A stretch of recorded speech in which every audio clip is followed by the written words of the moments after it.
Have you ever wondered what happens when those who abuse their power finally face consequences?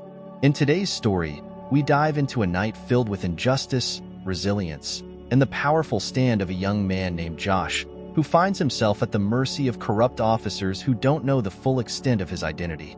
Josh faces humiliation, prejudice, and an intense test of his will as he's pushed to his limits.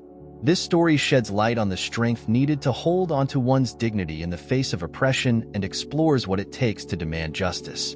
Stay with us to discover how Josh's story unfolds, and if it resonates with you, don't forget to leave a comment below on what justice means to you. Like, subscribe, and make sure to watch till the end to experience this powerful journey of resilience and redemption. Josh took a deep breath, trying to control the whirlwind of thoughts as he walked along the quiet park path. He had just walked away from an intense argument with his father, General Parker, a man whose principles were as rigid as his military discipline. The argument was a recurring one: Josh's future. General Parker envisioned his son following a prestigious career in the armed forces, but Josh nurtured different dreams, other passions. His heart longed for music, to compose and play, and the idea of a life under military command felt suffocating. However, today's argument had reached a new level. Parker had accused Josh of being weak and irresponsible, words that cut deep. Josh struggled to cope with the weight of disappointing his father while staying true to himself.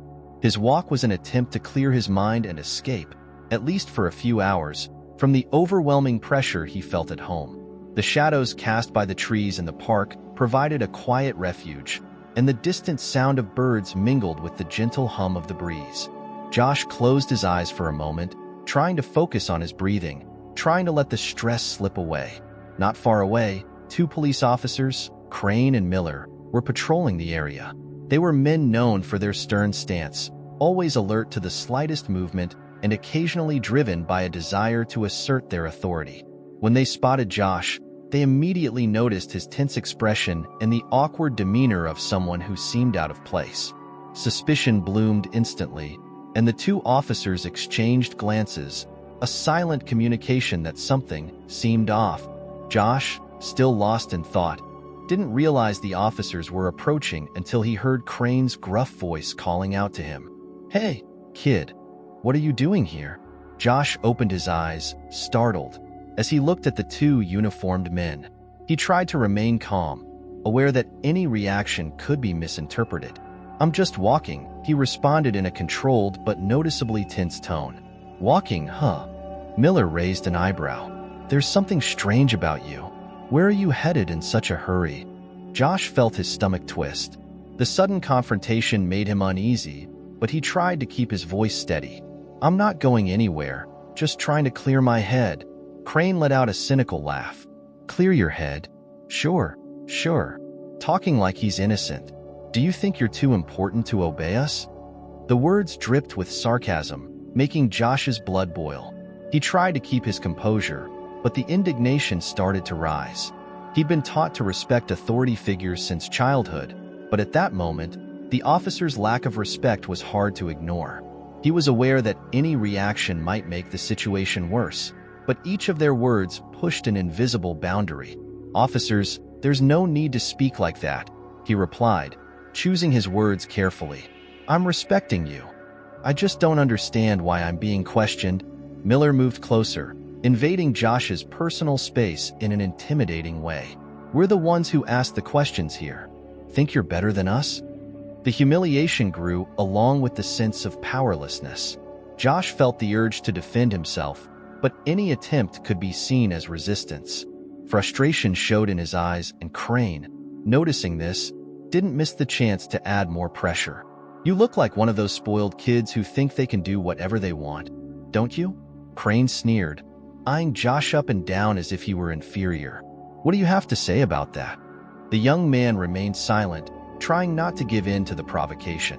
However, the emotional strain intensified, reminding him of the argument with his father. It was as if all the judgment he had ever faced, whether from the officers or his own father, was accumulating in his mind. Crane and Miller decided he had no right to walk away without further questioning. They circled him, intensifying the questioning, now probing his identity, where he lived, what he did in life. The situation escalated quickly, and their voices grew more aggressive. When Josh hesitated to answer some of the questions, Miller gave him a slight shove, enough to make him lose balance. Not going to answer? How about we take you down to the station for a more formal conversation? Josh, still incredulous at the injustice he was facing, realized that resisting would only worsen his situation. He raised his hands in a gesture of surrender, trying to keep calm. "There's no need for that, officers. I'm just walking." "Walking, sure. Let's teach this kid a lesson," Crane muttered, glancing at Miller with a smile that showed he enjoyed exerting his authority. Without warning, they grabbed Josh's arms, handcuffing him without giving him a chance to object. Humiliation and helplessness washed over Josh as he was led to the patrol car, feeling like a criminal. He looked around, hoping someone would notice the absurdity of the situation, but the few people passing by averted their eyes, perhaps out of fear of getting involved or mere indifference. His father's voice echoed in his mind, chastising him for always acting independently, as if saying, "I told you so." Inside the patrol car, with the handcuffs biting into his wrists and his dignity bruised, Josh questioned why he was there. He felt a mix of shame and anger. At that moment, he realized how fragile he was in the face of an authority that didn't recognize his worth as an individual. As the car moved forward, he noticed the silence and the officers' looks of disdain, who continued to mock him. "Rich kid, I bet you're used to having the best of everything," Crane commented, laughing at the thought. "Let's see what it's like to be treated like any of us, rich boy." Josh chose not to respond, letting silence take over. Yet, in his mind, the desire for justice grew. He knew his situation wouldn't change with more confrontations. It was necessary to remain calm, even though every part of him wanted to scream against the injustice. Arriving at the station, Josh faced a new wave of humiliation. Crane and Miller made sure to put him through an exaggerated search process, all while making jokes and demeaning comments. That scene made him realize how much he still had to learn about the world. The protection his father's status had seemingly offered until then was absent, and he was just another vulnerable, defenseless individual. As the bureaucratic process dragged on, Josh remembered all the words General Parker had used to motivate him to pursue a military career. He now understood his father's perspective, but that didn't erase his passion for music and his desire to be independent. Even in the face of humiliation and suffering, Josh refused to conform. This was only the beginning of a journey that would challenge not only his beliefs, but also his relationship with his father. However, at that moment, the only certainty he had was that this experience was transforming him in ways he had never imagined. Before we continue with this heartwarming story, don't forget to like and subscribe to the channel. This is how you can contribute and help us continue bringing meaningful stories about justice and overcoming challenges. Click the subscribe button now and turn on notifications so you don't miss what's coming next. Let's keep going. The dim lighting inside the station flickered, casting shadows on the grimy walls, while the stifling scent of old coffee and stale air filled the room. Josh sat on a cold metal bench, hands still cuffed, wrists aching. His mind spun with frustration, but he held on to his silence, not wanting to give Crane and Miller the satisfaction of seeing him crack. "Look at him," Crane smirked, leaning against the desk as he examined Josh. "Thought he could just waltz around like he owns the place. Probably used to people doing what he wants." Miller joined in, giving Josh a condescending once-over. "Bet you don't even know what it's like to get your hands dirty, huh, rich boy?" He chuckled, a sound thick with mockery. "How does it feel to be just like the rest of us, sitting here waiting like everyone else?" Josh clenched his jaw, his fingers numb from the pressure of the cuffs. Every word felt like a barb digging deeper into his pride. He swallowed, fighting the urge to lash out, instead keeping his voice calm and controlled. "Officers," he said, his tone steady but laced with barely restrained anger, "I haven't done anything wrong. I was just walking." Crane let out a short laugh, his eyes gleaming with enjoyment. "Walking," he says. "Like we're supposed to believe that? You looked suspicious, kid, and around here, that's enough reason to ask questions." Josh glanced around, catching the attention of a young officer passing by who gave him a quick, apologetic look before hurrying off. But he was still alone, outnumbered, with no one to back him up. His pulse quickened, the cold of the cuffs biting into his skin. "And what exactly made me look suspicious?" Josh asked, his voice carrying a subtle edge. He knew the question would only provoke them, but he couldn't help himself. Miller sneered, stepping closer until Josh could smell the faint scent of cheap cologne mingling with sweat. "Attitude, kid. People like you think you're above the rules. We're just here to remind you that you're not." Josh's face remained impassive, though the tightness in his chest grew. "I'm aware of the rules, officers. But the last I checked, walking wasn't a crime." Crane leaned forward, his face inches from Josh's, a sneer etched across his lips. "Think you're clever, don't you? You don't get it, do you? Out there, maybe you're someone. But here, you're nothing. Just another punk who needs to learn some respect." The words hung in the air, thick with threat. Josh's skin prickled, his gaze unwavering. He felt the sting of Crane's disdain like a physical slap, the power dynamic pressing down on him, suffocating. Miller chuckled, looking over at Crane. "Maybe we should teach him that respect. A little time in the holding cell might help him remember his place." Before Josh could respond, they grabbed him roughly by the arms, their grips hard and unyielding. He tensed as they led him down a narrow hallway, their footsteps echoing off the concrete walls, each step amplifying his sense of vulnerability. The holding cell was dark, with a single dim bulb swinging from the ceiling, casting erratic shadows that made the space feel even more claustrophobic. They shoved him inside, the door clanging shut with a metallic finality that reverberated through the room. Josh stood there, breathing heavily, the cold walls pressing in on him as he watched the two officers through the bars. "Enjoy your stay," Crane mocked, tapping the bars with a satisfied grin. "Let's see how long it takes for you to drop that attitude." As the two officers walked away, their laughter fading down the hallway, Josh exhaled shakily, the adrenaline surging through his veins. His mind raced, grappling with the humiliation, the anger searing his insides like a live wire. He felt small, insignificant, and the weight of his helplessness settled heavily on his shoulders. Hours passed. The cell was silent save for the distant hum of fluorescent lights and the occasional murmur of voices from the main station. Josh tried to keep calm, but each minute felt like an eternity. His throat was dry, his shoulders aching from the tension, the cold from the walls seeping into his bones. The faint sound of footsteps alerted him, and he looked up to see Miller returning, this time alone. The officer leaned casually against the bars, arms crossed, a mocking glint in his eyes. "Feeling humbled yet, kid?" Josh's gaze was steady, defiant. "Why are you doing this?" "I haven't done anything to deserve this treatment." Miller raised an eyebrow, feigning innocence. "Deserve? Who said anything about deserve? Life isn't about what you deserve, kid. You're just unlucky." The officer's words struck a raw nerve, and Josh felt a wave of indignation flare within him. "Is this how you treat everyone you don't like? Is this your idea of justice?" Miller scoffed, his expression hardening. "Justice? You don't know anything about justice, kid. Out here, we deal with punks like you every day.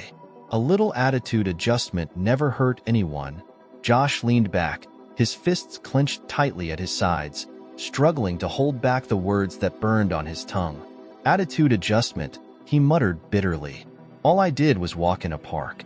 This isn't justice. It's a power trip." Miller's eyes narrowed, and for a moment, a flicker of annoyance crossed his face. "Careful, boy. Don't think just because you come from money that you can talk to us however you want." Josh held his gaze, his voice unwavering. "Money or not, I deserve respect." The tension between them was palpable, a silent standoff of wills. But Miller, sensing the defiance, simply sneered and turned away, dismissing Josh with a wave of his hand. "Keep telling yourself that. Let's see how long it takes for you to learn some respect." Left alone again, Josh leaned back against the cold wall, his heart pounding with a mix of anger and helplessness. He felt the sting of every insult, every slight, and the weight of his father's expectations pressing down on him even more heavily in that dark cell. He wondered if his father knew, if he'd care about what was happening here. For the first time, he longed for his father's protection, the one thing he'd always tried to escape from. This, he realized, was just the beginning of a long night. The hours in the cell dragged on, each second stretching into an eternity as Josh fought to keep his composure. His hands, sore from the cuffs, now hung loose at his sides, but his wrists were raw and aching. The cold of the concrete floor seeped through his thin shoes, chilling his feet. Every noise, the clanking of distant keys, the low hum of voices beyond the barred door, seemed amplified in the silence of the cell, a reminder of his isolation. Finally, the heavy door creaked open and Crane strolled in, holding a paper cup of coffee, a smug grin plastered on his face. He took a long, slow sip, his eyes narrowing as he looked Josh up and down. "Comfortable in there, rich boy?" Crane drawled, leaning against the bars with a casual ease that made Josh's skin crawl. Josh took a steadying breath, choosing his words carefully. "Comfortable enough. Just waiting to understand why I'm here." Crane laughed, a low, mocking sound that seemed to reverberate around the small cell. "You're here because we say you are. You think your fancy last name's gonna get you out of this one?" Miller appeared behind Crane, a cruel smirk on his face as he chimed in. "Yeah, thought you could walk around like you own the place, huh? Bet your daddy would love to see his precious son sitting in here, just like everyone else." Josh's jaw tightened, his gaze unwavering. "My last name has nothing to do with this. You two are just using me to get your kicks, and you know it." Miller's smirk twisted into a sneer as he moved closer to the bars. "Watch your mouth, kid. We're giving you a real taste of the world, one that your father clearly didn't teach you about." Josh could feel his pulse pounding in his ears, but he forced himself to remain calm. He refused to give them the satisfaction of seeing him lose control. "I don't need a taste of anything from you. I'm here because you two can't handle a little bit of dignity." Crane's face darkened, his casual demeanor quickly slipping into something more menacing. "Dignity?" he spat, his voice dripping with venom. "You have no idea what dignity is, kid. We see punks like you every day, thinking they're better than everyone else. A night in here might just teach you to respect the badge." Josh raised his chin, unafraid, his voice steady. "I respect people who earn respect. What you're doing isn't justice. It's a power trip." For a moment, a tense silence fell over the room, the air thick with unspoken tension. Crane's fingers curled around the bars, his knuckles whitening as he took a step closer, glaring at Josh. "You want power? Let's see how you feel when we take everything away," Crane said, his voice dangerously low. "You think this is bad? You're just getting started." Miller chuckled, giving Josh a disdainful look. "Enjoy the night, rich boy. Tomorrow's gonna be a whole new world." With that, the two officers walked away, leaving Josh alone in the dim cell once more. His fists clenched at his sides, his mind racing with anger, frustration, and a growing sense of dread. He had no idea what they were planning, but he knew one thing for sure: this wasn't over. Hours later, just as he had managed to close his eyes for a brief moment of rest, the cell door clanged open again, jerking him awake. Crane and Miller were back, and they looked far too pleased with themselves.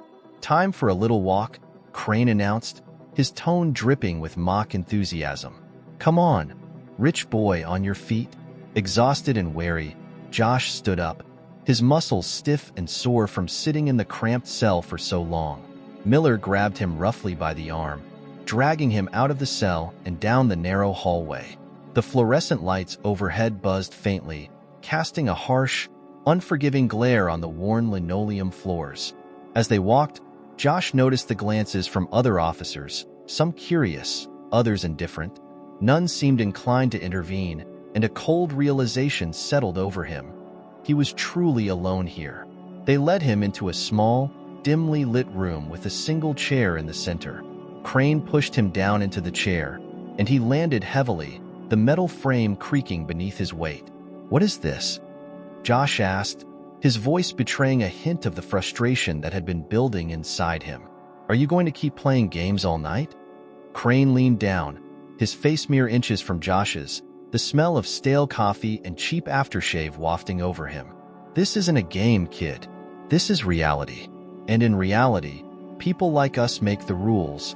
Miller took a seat across from Josh, crossing his arms with a smug grin. Now, let's talk about what you were really doing out there tonight. Josh looked between them, his brows furrowing in confusion. I already told you. I was just taking a walk. There's nothing else to it. Crane scoffed, rolling his eyes. Come on, kid. You expect us to believe that? Walking around, looking all shifty. You're hiding something. I'm hiding nothing, Josh said, his voice firm. If you bothered to actually look, you'd know that, Miller snorted, leaning back in his chair. Attitude like that's not going to help you. Maybe we should check in with your father, see if he can teach you some respect. Josh's stomach tightened at the mention of his father. He knew they were using his family as a tool to break him, to make him feel small, but he refused to let them win. My father has nothing to do with this. And frankly, I don't need him to handle a couple of bullies with badges. The words slipped out before he could stop them, but once they were out, he didn't regret it. He met their stares head-on, unflinching, even as he felt the weight of their anger pressing down on him. Crane's face twisted into a scowl. Is that right? You think you're brave now? Huh? Think you can handle us on your own? Josh didn't flinch, his voice steady. I'm just saying that abuse of power doesn't intimidate me. It only proves what I already know about you. The room went silent, tension thick enough to cut with a knife. Miller's gaze hardened, his eyes cold as ice. You're going to regret that, kid.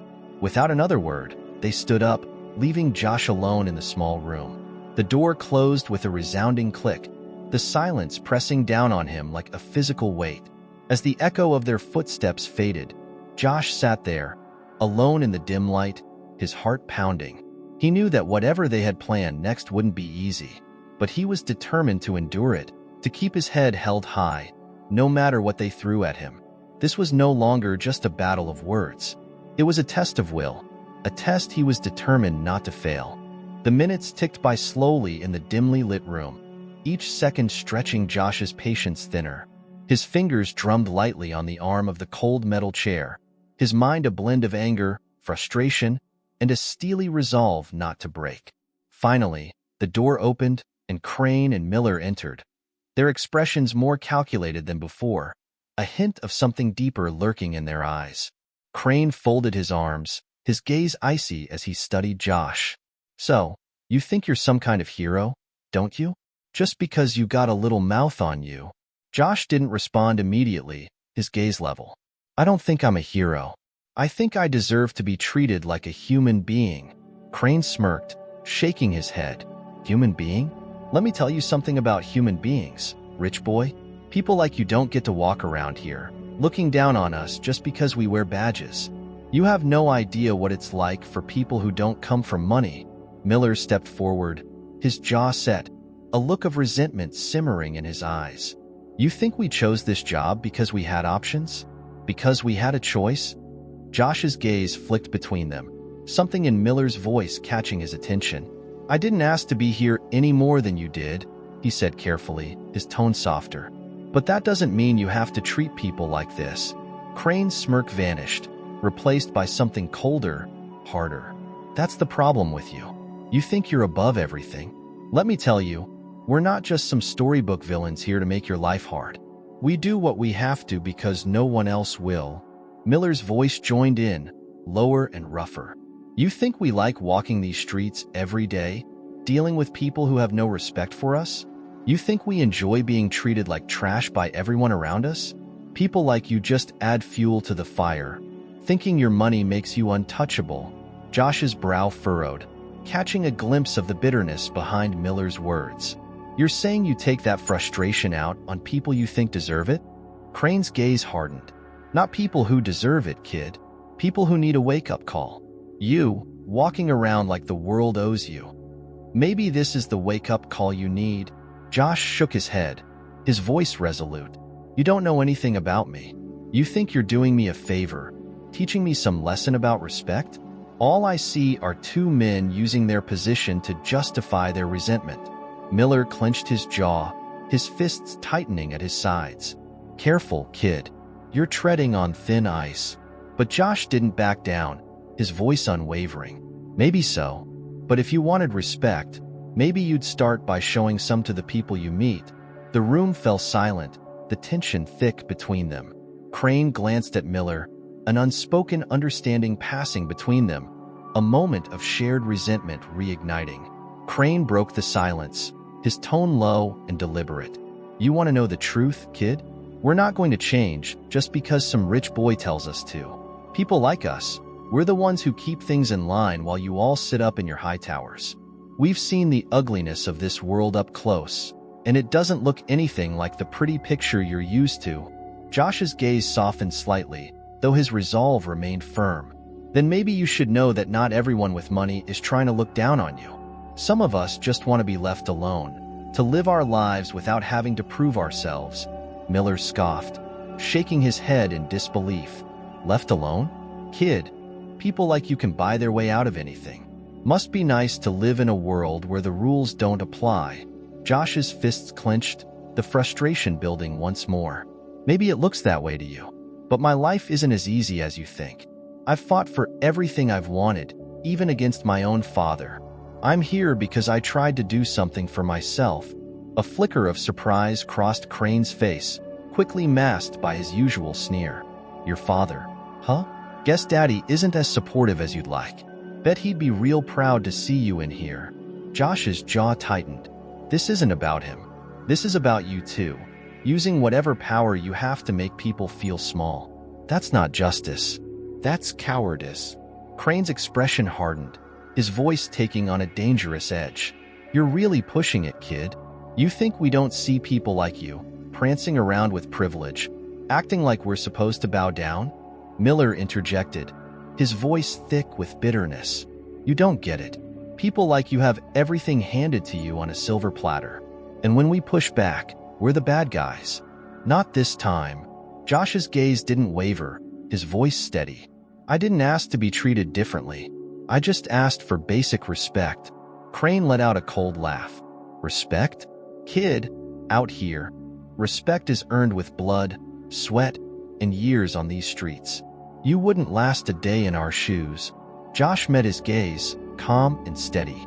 "Maybe not, but that doesn't mean I have to stand here and let you justify your anger by putting me through this." For a moment, Crane's face softened, a flicker of something close to understanding crossing his features. But just as quickly, it vanished, replaced by his hardened mask. "Well, it's not about what you have to do, kid. You're here because you're not above us." Miller, glancing back and forth between them, let out a huff of frustration, crossing his arms. "You know what? Talking to you is pointless. Just sit there and think about your justice while we do the real work out there." With that, Crane and Miller turned to leave, leaving Josh once more in the heavy silence of the room. As the door clicked shut behind them, he felt a strange mix of empathy and anger bubbling within him. He could see the resentment these men carried, the frustration they felt, but that didn't excuse their actions. Left alone, he leaned back in the chair, exhaling a slow, shaky breath. This wasn't just about him anymore. This was about standing up to people who used their position to bully others. He never felt so isolated, yet somehow, he knew he couldn't let himself be broken by their anger. He wouldn't let them win. After what felt like an eternity in the silent room, the door finally creaked open. Josh's heart leapt as a new figure walked in. A senior officer, dressed in a crisp, clean uniform with a slightly more compassionate look in his eyes. For the first time that night, Josh felt a sliver of hope, a possible end to the madness. "Mr. Parker," the senior officer greeted, giving him a slight nod of acknowledgement. "I'm Officer Green. I understand you've been here for quite some time." Josh straightened, the tension in his muscles easing slightly. "Yes, sir. I've been trying to explain. I did nothing wrong. I was just walking in the park." Officer Green nodded thoughtfully, pulling up a chair to sit across from him. His gaze was steady, and for a moment, Josh allowed himself to believe he'd finally found someone who might listen. "Look, son," Green began, his voice calm and steady. "Sometimes misunderstandings happen, I know these officers. He cast a glance at Crane and Miller, who stood by the door, arms crossed, can be a little overzealous, but they're here to keep the peace. They might have overreacted, but surely you can understand their perspective. Josh clenched his jaw, trying to keep his voice steady. With all due respect, officer, they didn't just overreact. They humiliated me. They treated me like a criminal. Green held up a hand, as if to calm him. I understand. Believe me, I do. But this whole situation could be resolved if you're willing to cooperate. The words hung in the air, laced with an unspoken implication that left Josh uneasy.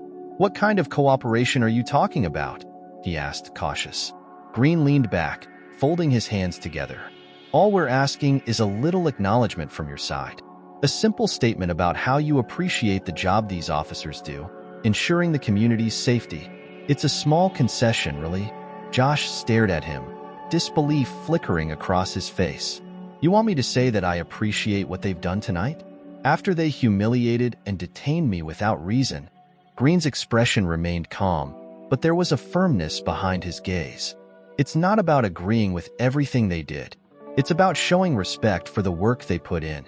This could all be over quickly, son. You'd be free to go. No charges, no record. The false sense of hope crumbled as Josh realized what was truly being asked of him.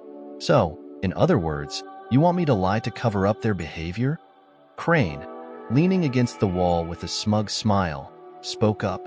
Look at it however you want, kid. We're just asking you to cooperate.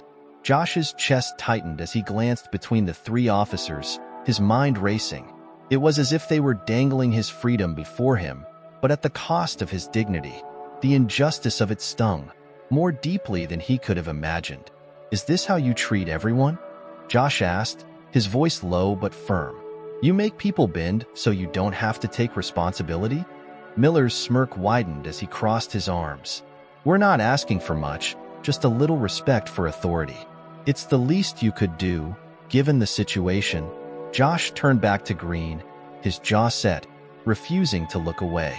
With all due respect, Officer Green, I won't compromise my integrity. I came here without cause, and I don't believe that's something I need to show appreciation for. Green's gaze hardened, the empathy slipping from his face.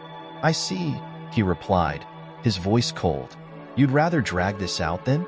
Josh's heart pounded, but he met Green's gaze without flinching. I'd rather stand up for what's right than give in to this kind of coercion. Crane let out a mocking laugh. Look at him, still holding onto his pride. You really think that's going to help you here, rich boy? The door behind them opened, and another officer entered, whispering something in Green's ear. Green gave a small nod, a subtle smile creeping onto his face. Well, Green said, standing up and brushing off his hands, seems like you'll be spending a bit more time here then. You had a way out, son, but you chose pride over peace. Josh watched as Green left the room, his heart sinking as he realized the way out had never been real. It was a ploy, a false hope meant to break him. Crane and Miller, their smug expressions never fading, took their places near the door, leaning back with the satisfaction of men who had just won a game. Nice going, Crane said with a slow clap. You could have walked out of here, but no. You just had to be the hero. Miller chuckled, shaking his head. Guess Daddy's not coming to save you after all, huh? Josh gritted his teeth, the frustration bubbling over. You think this is justice? This is just you getting a kick out of having power over people. Crane's eyes narrowed, his voice dropping to a dangerous whisper. Watch your mouth, kid. We're the only ones keeping you from a night in the holding cell with some real criminals. Maybe we should change our minds about that privilege. The threat hung heavy in the air, and Josh could feel the walls closing in, the weight of his isolation settling even deeper. But he lifted his chin, refusing to show weakness. Do what you want. I won't back down. Miller's face twisted into a sneer. You're just making it harder on yourself. Nobody here's going to care about your little moral high ground. But as Josh looked into their eyes, he saw it. The flicker of insecurity, the anger that came from something deeper than his mere refusal. These were men who, for all their posturing, carried their own fears, their own need for validation. It didn't excuse their behavior, but it reminded him that their power over him was not as absolute as they pretended. Crane leaned in close, his voice a low, menacing whisper. "You're not walking out of here until you've learned some respect, boy. Better get comfortable." With that, they left him alone in the dim room once more, the silence pressing down on him like a heavy weight. The flicker of hope he'd felt had been extinguished, replaced by a steely determination. They wanted him to bend, to break, to surrender his sense of justice for their convenience. But Josh knew that no matter how long they kept him here, he wouldn't give them that satisfaction. The minutes bled into hours in the dim room. Josh's exhaustion was seeping into his bones, but his determination remained unbroken. Each breath steadied his resolve, reminding him not to let the oppressive silence and the weight of injustice crush him. But just as he settled into a fragile rhythm of endurance, the door swung open once again, and Crane entered with an air of smug satisfaction, closely followed by Miller. "Rise and shine, hero," Crane sneered, folding his arms across his chest as he leaned against the wall. "We've got a little surprise for you." Josh's pulse quickened, but he kept his face impassive, refusing to give them the reaction they sought. "Another game?" he asked, his voice calm, though tension laced his words. Miller chuckled, exchanging a look with Crane. "Oh, it's more than just a game, rich boy. Seems like we've got some real company for you tonight. Thought you might like a taste of what it's like on the other side of those walls." Before Josh could respond, Crane stepped closer, grabbing his arm with a grip that was as firm as it was unnecessarily aggressive. "Let's go. You're going to spend the night in the holding cell." Josh's stomach twisted as they led him down a narrow, dimly lit hallway, the hum of fluorescent lights buzzing overhead. He clenched his fists, his mind racing through every possible scenario. Being placed in a holding cell with other detainees would make him vulnerable in a way he hadn't been before. He forced himself to breathe steadily, each step echoing down the corridor, reminding himself not to let them see his fear. Crane smirked as they stopped in front of a thick metal door, pulling out a set of keys with a flourish. "Welcome to your new accommodations. Hope you like the view." With a click and a creak, the door swung open, revealing a cramped cell already occupied by two men who looked up with dull, indifferent expressions. Crane shoved Josh inside with a final, mocking grin. "Enjoy your stay, Mr. Parker." The door slammed shut, and Josh was left in the stale air of the holding cell, his back against the cold metal bars. The other detainees, grizzled and tired, looked at him with a mix of suspicion and curiosity. One of them, a man with a scar running down his cheek, narrowed his eyes. "You lost, kid?" the man asked, his voice gravelly. Josh straightened, meeting his gaze calmly. "Not exactly. Just a misunderstanding with the officers," the man scoffed, leaning back against the wall. "Ain't it always? They love bringing in fresh meat to make themselves feel important." The second man, silent until now, gave Josh a slow nod. "Name's Pete. You don't look like you belong here." Josh gave a short nod, maintaining his composure. "Josh, and yeah, I suppose not." The first man grunted, crossing his arms. "They rough you up too, or just put you in here for show?" Josh hesitated, not wanting to reveal the extent of his ordeal. "A bit of both, I guess." The three fell into silence, each lost in their own thoughts. Josh leaned his head back against the wall, the cold seeping through his skin. Every part of him felt drained, yet his mind remained alert, bracing for the next move. The weight of his exhaustion pressed heavily on him, but he refused to let himself slip into despair. An hour passed, then two. The quiet murmurs from the other cells had long faded, and Josh felt his eyelids grow heavy. But just as he began to drift off, footsteps echoed down the hallway, and the cell door clanged open once more. "Rise and shine, Parker." Miller's voice broke the silence, carrying a smugness that made Josh's blood run cold. "Seems like we're not quite done with you yet." Josh's body tensed as he pushed himself up, steadying his breath. "What now?" he asked, masking his apprehension with a calm tone. Crane entered, arms crossed, his smile almost predatory. "Turns out we've got a little more paperwork to go through." Thought you might want to give us another try at that cooperation we talked about. Josh met their stares evenly. I told you, I'm not interested in covering up your actions. Miller shook his head, his smile fading as frustration flickered in his eyes. You're really not getting it, are you? We can keep this up as long as it takes. You think anyone here cares if we keep you locked up all night? Josh's gaze didn't waver. If I'm going to be here, it'll be on my terms, not yours. Crane's face darkened, a dangerous glint in his eye as he stepped closer, his voice a low growl. We could make things very difficult for you, Parker. A little cooperation goes a long way. Josh felt the weight of their threats pressing down on him, but he held his ground, refusing to show even a hint of weakness. And I'm sure you'll find that I'm more resilient than you think. The silence that followed was thick, the tension hanging in the air like a taut wire. Crane glared at him, his fists clenched, but he seemed to recognize that Josh wasn't going to bend. Fine, Crane finally spat, his voice laced with bitterness. Have it your way, kid. Enjoy the rest of your night here. They left, the sound of the door slamming behind them echoing in the narrow hall. Alone once again, Josh sank back against the wall, his heart pounding with a mix of adrenaline and exhaustion. He knew that his resistance was only making them more determined to break him, but he also knew that giving in would mean losing a part of himself he wasn't willing to sacrifice. As he sat there in the dim, quiet cell, the air heavy with the scent of rust and stale sweat, Josh felt a spark of resolve ignite within him. No matter how long they kept him here, he wouldn't let them rob him of his dignity. The ordeal was far from over, but he was ready to face whatever came next. The silence of the holding cell was shattered as the door flew open, the metallic clang jarring Josh from his half-conscious state. He blinked against the harsh light spilling into the cell, his heart racing as he saw Crane and Miller silhouetted in the doorway. There was an intensity in their eyes that sent a chill through him. This wasn't just another round of taunts. Crane stepped forward, his face tight with barely restrained anger. Up, Parker. You and I are going to have a little talk. Josh pushed himself to his feet, swallowing the exhaustion that threatened to overwhelm him. Is this another attempt to make me cooperate? He asked, his voice calm but edged with defiance. Miller scoffed, stepping in behind him and gripping his arm in an iron hold. Something like that, he muttered, his tone low and dangerous.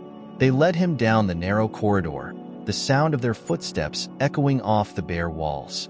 Josh's pulse quickened with each step, his mind racing as he tried to prepare for whatever lay ahead. They stopped at an interrogation room at the end of the hall, and Miller shoved him inside, the door slamming shut behind them with a finality that made his stomach twist. Crane folded his arms, his gaze cold as he sized up Josh. Let's make one thing clear, he began, his voice dripping with contempt. This whole night could have been over hours ago if you'd just shown some respect. But you had to make it difficult. Josh met his stare unflinchingly. Respect is earned, not demanded. Crane's jaw tightened, and he took a step closer, his voice dropping to a low growl. I don't think you understand how things work here.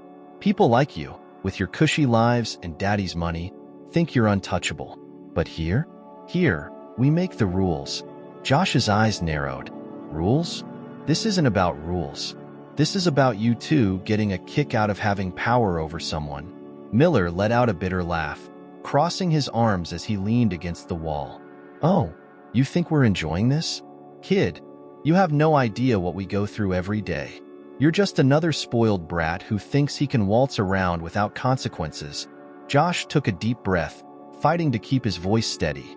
I've never asked for special treatment. All I wanted was to be left alone.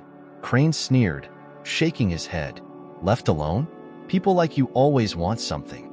You want respect without earning it. You want freedom without consequence. He leaned in close, his face mere inches from Josh's. But out here, kid, we don't let people like you walk away so easily. Josh felt his pulse hammering in his veins, but he held his ground, refusing to back down. Is that how you justify this? By telling yourself I deserve it because of where I come from? Crane's eyes flashed, a hint of something raw and bitter beneath the surface. You're all the same, he spat, thinking the world owes you something. Well, here's a newsflash, Parker. The world doesn't owe you a damn thing. Josh's gaze hardened. And that bitterness of yours, does it help? Does it make you feel better to treat people like this? Miller's expression darkened, and he took a step forward, his voice low and menacing. You don't get to lecture us, Parker. You're nothing here. Just another punk who's about to learn what it means to cross the line. For a brief moment, the tension hung thick in the air, the three of them locked in a silent standoff. Josh's mind raced, weighing his options, knowing that any wrong move could escalate the situation further. But he couldn't let them break him. You know, all this talk about respect, Josh said slowly, his voice calm but unyielding. It sounds a lot like projection. Like you're the ones who feel disrespected. Is that why you're doing this? Because of something that has nothing to do with me? Crane's face twisted in anger, his composure slipping for a split second. You don't know a thing about us, kid. So don't try to play psychologist. Miller glared at him, his fists clenched at his sides. Enough. You've got a choice, Parker. Cooperate and walk out of here with your dignity intact, or keep running your mouth and see where that gets you. Josh took a steadying breath, his gaze unwavering. If my only options are bending to your will or facing your anger, then I'll take the latter. I won't compromise who I am just because you're threatened by it. Crane's face flushed, his anger now barely concealed. He took a menacing step forward, his voice a low, dangerous whisper.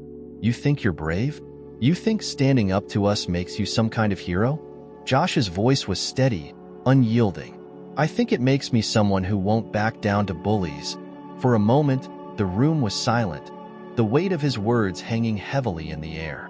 Crane's gaze bore into him, his fists clenched, but beneath the anger, Josh saw something else, a flicker of insecurity, of fear.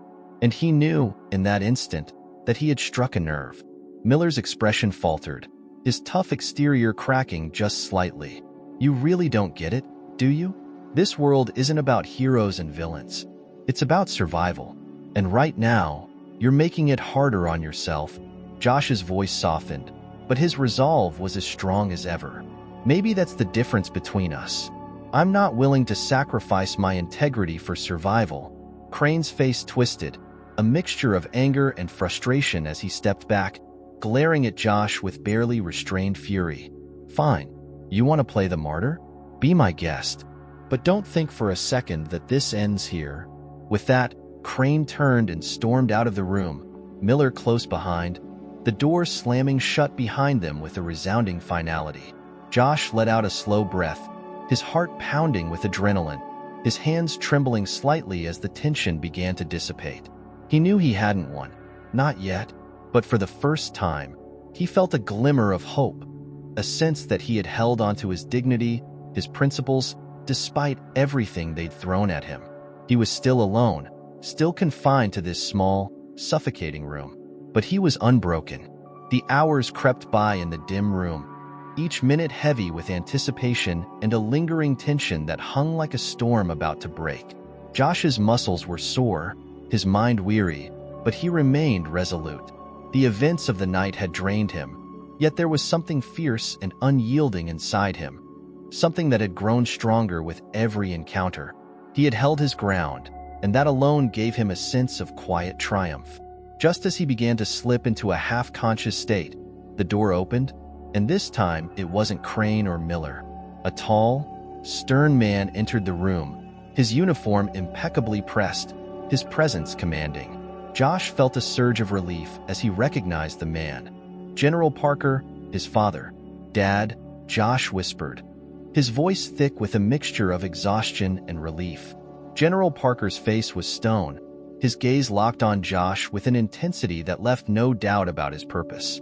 Son, he said, his voice low but unwavering. Are you all right? Josh nodded slowly, swallowing hard. I am now. They tried to, but I didn't break. The general's gaze softened, just a fraction, before he turned to the officers behind him, his expression darkening. Crane and Miller had appeared in the doorway, their faces pale as they registered who had arrived. General Parker addressed them with a quiet fury that sent a chill through the room. Officers, I believe my son has had enough of your so-called hospitality. Care to explain why he's here in the first place?" Crane cleared his throat, his confidence visibly shaken. "Sir, your son. He was acting suspiciously. We had reason to believe he was." "Enough." General Parker's tone was icy, cutting through Crane's stammered explanation. "You detained my son, humiliated him, and used every ounce of power you had to make him feel helpless. And for what? Because he dared to stand up to you?" Miller shifted uncomfortably, his gaze fixed on the floor. "Sir, we were just following protocol." "Protocol?" General Parker's voice was sharp, his gaze drilling into Miller. "Is that what you call abuse of power? Intimidation? Or is it something else entirely? A vendetta against a young man because of your own insecurities?" Crane clenched his jaw, his face flushed with anger, but he kept his silence, knowing he was outmatched. General Parker stepped closer to him, his gaze unrelenting. "I could have had this handled quietly," the general said, his voice low and cold. "But I think my son deserves a public acknowledgement of the injustice he's endured tonight." Josh felt a surge of vindication as his father turned to him, his expression softening for the briefest of moments. "Josh, I came as soon as I was informed. I'm sorry you had to go through this." Josh nodded, his throat tight. "Thank you, Dad. I needed to know that someone was there for me." General Parker straightened, turning back to Crane and Miller, his expression hardening once more. "I expect full reports on my desk by tomorrow morning, detailing every minute of my son's detention and the reasons behind it. Any inconsistencies, any indications of misconduct, and I assure you, the consequences will be severe." Crane's face paled, his confidence shattered. "Yes, sir," he murmured, his voice barely audible. As General Parker escorted Josh from the room, a heavy silence fell over the two officers. Outside the station, the cool night air hit Josh's face, a stark contrast to the suffocating tension he'd endured for so long. He took a deep breath, feeling a weight lift from his chest as he looked up at his father. "Thank you," he said quietly, his voice full of gratitude. The general nodded, his expression softening as he placed a hand on Josh's shoulder. "I'm proud of you, son. You stood your ground." Josh gave a faint smile, exhaustion etched into his features, but his spirit unbroken. "It wasn't easy, but I couldn't let them win." They stood in silence for a moment, the bond between them strengthened by the ordeal. Josh felt a new sense of respect for his father, not because of his position or his power, but because he had come when Josh needed him most. As they walked away from the station, Josh glanced back one last time, a sense of closure settling over him. He had endured, held his dignity, and won his freedom on his terms. The events of the night would stay with him, but he knew he was stronger for it. As we reach the end of Josh's journey, it's time to reflect on what his story teaches us. Josh's resilience in the face of oppression and his unwavering belief in his own dignity show us something crucial. True strength is not about brute force or domination. It's about integrity, especially when it's tested by those who seem more powerful. Through his suffering, Josh teaches us that dignity is not something given. It's something we claim, even when others try to take it from us. And his father's intervention reminds us of the importance of standing up for justice, even when it might be easier to turn a blind eye. Stories like this push us to think about our own actions. Are we using our strengths to support and protect others? Are we willing to speak out when we witness injustice, even if it's uncomfortable? In a world where power can be so easily abused, it's our responsibility to bring light to these dark corners and protect the dignity of every person. Let's not just watch and forget, but take a lesson from Josh's courage to apply in our own lives. If this story moved you, don't forget to subscribe, share your thoughts in the comments, and help us spread messages of resilience and justice.